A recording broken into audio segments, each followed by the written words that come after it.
One chilly morning, a girl woke with a start.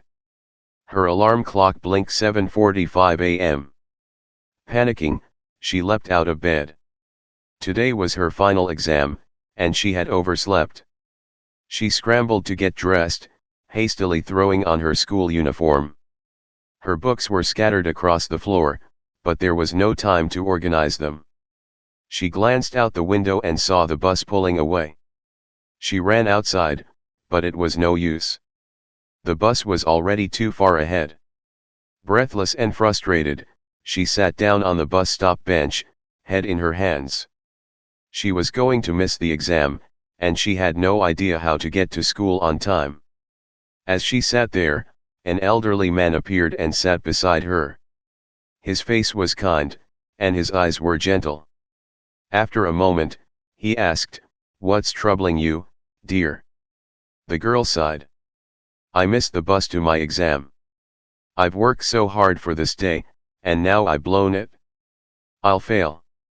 The old man nodded thoughtfully. "Is today a special day?" "Yes," she said, "it's my final exam. If I miss it, I won't pass." "What time is your exam?" he asked. 9 o'clock, she replied, checking her watch.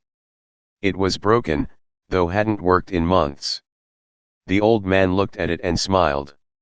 "Such a beautiful watch," he said with a touch of regret. "But it's broken." She nodded. "It was my grandfather's. He gave it to me for my birthday before he passed away." The old man smiled again. "A special gift," he said. "But a broken one."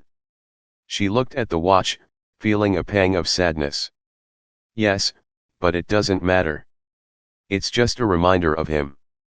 After a short pause, the old man said, "I'm waiting for a bus, too. I'm going to visit an old friend.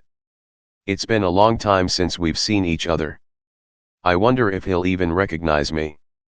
She smiled faintly. "Why wouldn't he?" He chuckled softly.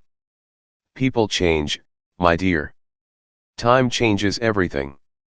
Just then, a bus appeared at the stop. "Your bus is here," he said, pointing toward it. "I think it's time for you to go." She stood up quickly, grateful. "Thank you, sir. I really needed that conversation." But when she turned to thank him again, the bench was empty. The old man had vanished without a trace. Confused, she boarded the bus, still wondering if the whole conversation had been a dream. As she sat down, she reached into her pocket and pulled out a small piece of paper. It was folded neatly, and when she opened it, it simply read, "Look at your watch." She glanced at her wrist. To her surprise, the watch was ticking perfectly, as if it had never been broken. The time read 8:30. Her heart raced. She quickly asked the woman next to her, "Excuse me, what time is it?" The woman glanced at her watch. "It's 8:30, she replied. The girl froze. How could this be? She had just checked her watch minutes ago, and it was 8 o'clock. Yet now, the time was 8:30. Had time shifted somehow? Suddenly, it all clicked. The old man, the one who had spoken to her at the bus stop, the one who had somehow known exactly what she needed, was her grandfather. Somehow, he had made time bend for her, giving her a second chance to make it to her exam. With a quiet smile, the girl sat back in her seat, feeling a sense of peace wash over her.